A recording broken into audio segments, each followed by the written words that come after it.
Is Solana screwed because of Ethereum's recent upgrade, the Fusaka upgrade, that made it deflationary?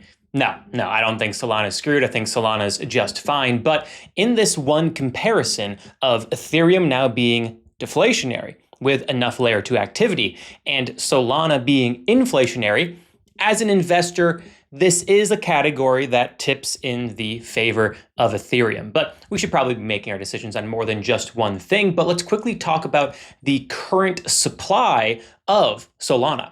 This pretty graph here represents the total supply of Solana and how over the years since 2021, the supply has been increasing from various sources. Currently today, there's only one source of supply issuance in Solana, and that is this green section here. These are validators, or in other words, rewards being given to people who are staking Solana and securing the network. And Solana, as well as Ethereum, unlike Bitcoin, do not have capped supply. So Solana is meant to be inflationary for forever. So too is Ethereum. It's just that Ethereum with the Fusaka upgrade now has a meaningful enough burn mechanic where there will be more Ethereum burned than is issued every single year, making it deflationary. Solana doesn't have that mechanism. However, Solana does have something, and that is that the annual inflation rate for Solana reduces every year by 15%. When Solana first came out, the annual inflation rate was 8%, and every single year that rate reduces by 15%. So as of right now, we are at 4.18% annual inflation for Solana, and that will continue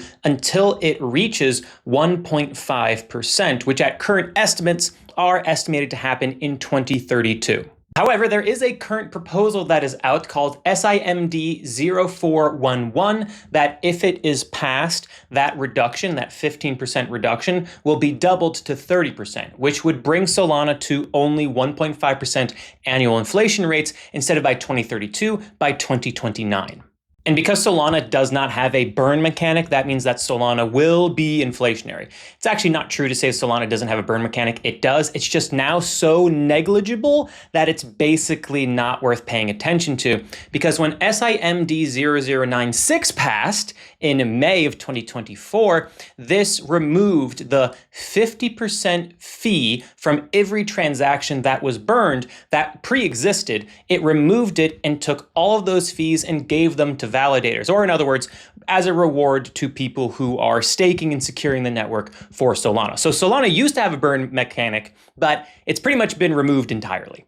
But we could introduce a burn mechanic one day again. Also, 1.5% annual inflation, that's pretty low. And when you compare it to how many people use Solana, 1.5% annual inflation gets eaten up pretty quick.